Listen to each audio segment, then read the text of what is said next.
siang, salam sejahtera untuk kita semua. Selamatlah diri kita, selamatlah bangsa kita, dan selamatlah segala-galanya.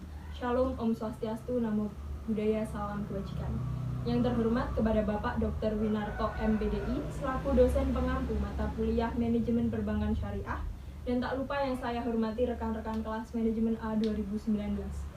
Sebelumnya, marilah kita panjatkan puja dan puji syukur atas kehadirat Tuhan Yang Maha Esa, karena berkat limpahan rahmat-Nya lah kita dapat berkumpul pada siang hari ini untuk berdiskusi dengan keadaan sehat walafiat. Pepatah lama pun mengatakan tak kenal maka tak sayang. Oleh karena itu, perkenalkan saya Rahma Kumala selaku moderator pada diskusi kita kali ini dengan tema Average Rate of Return.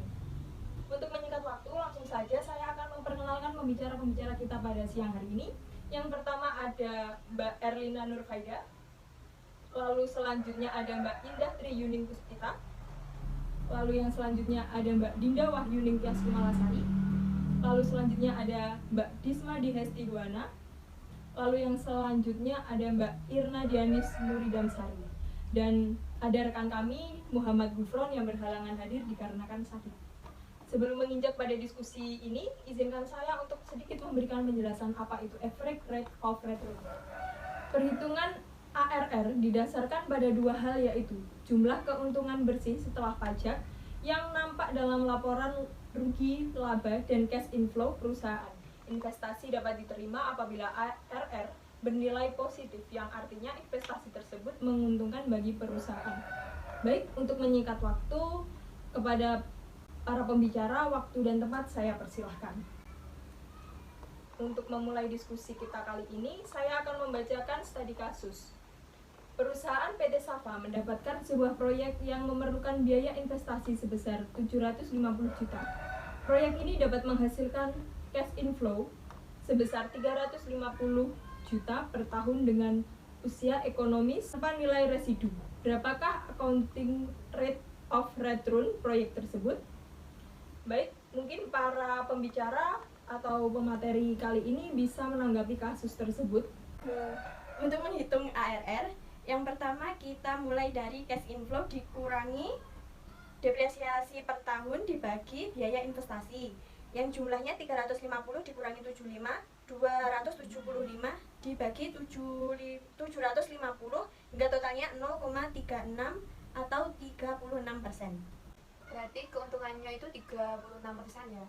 Ya. Jika dilihat dari pandangan segi syariah, keuntungan tidak boleh dari 1/3%. Sedang investor selalu mengharapkan keuntungan yang lebih tinggi dalam berinvestasi. Sebagian ulama menetapkan batasannya adalah 1/3 berdasarkan sabda Nabi Shallallahu Alaihi Wasallam yang diriwayatkan Bukhari dan Muslim. 1/3 dan 1/3 itu sudah banyak. Dan ini seperti yang telah saya sebutkan adalah pendapat sebagian ulama. Saya menanggapi pernyataan dari Mbak Isma.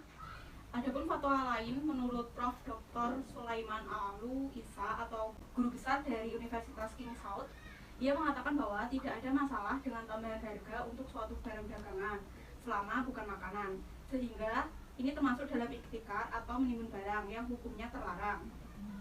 Hanya saja selayaknya tidak keluar dari harga normal sehingga termasuk dalam penipuan yang dapat menyebabkan pembeli tidak memiliki hak pilih setelah jual beli.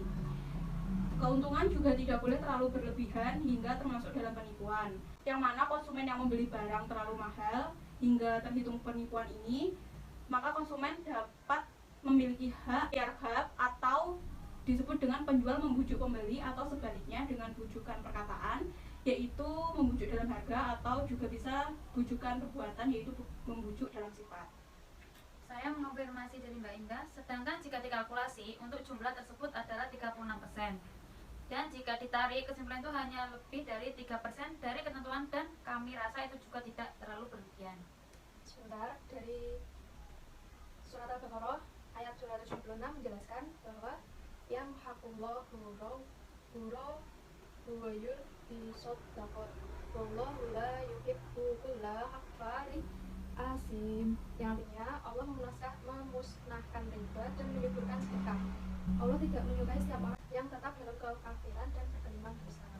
Tetapi kan dalam metode ARR yang kami terapkan tadi itu kan berjumlah 36%, yang mana ini merupakan keuntungan bersih sesudah pajak, sedangkan 3% yang dimaksud di awal kan 33%. Jadi ini hanya kelebihan 3% saja yang mana masih tergolong rendah. Tapi itu tetap saja kelebihan. Bagaimana untuk mengurangi biaya investasi dan cash inflow-nya total, Mbak? Baik, seperti yang disarankan oleh Mbak Irna tadi untuk mengurangi biaya investasi dan cash inflow per tahun, apakah disepakati oleh rekan-rekan? Sepakat. Baik, mungkin dari rekan-rekan bisa untuk mulai mengerjakan. Baik, untuk mengatasi persentase yang tinggi dapat diatasi dengan cara menurunkan biaya investasi dan cash inflow per tahun. Yang pertama, biaya investasi bisa diganti yang tadi 750 bisa diturunkan hingga 600 juta.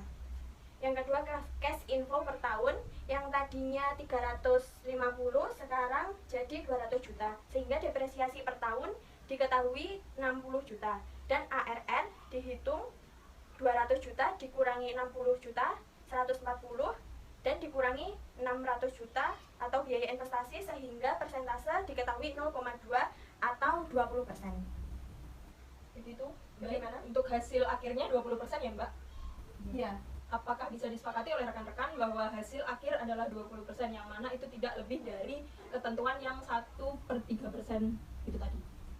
Sepakat. Baik, jika memang semua sudah sepakat, mungkin saya akan menarik kesimpulan dari diskusi kita kali ini, yaitu perhitungan average rate of return didasarkan pada dua hal, yaitu jumlah keuntungan bersih setelah pajak yang nampak dalam laporan rugi laba dan cash inflow perusahaan. Investasi dapat diterima apabila ARR bernilai positif, yang artinya investasi tersebut menguntungkan bagi perusahaan.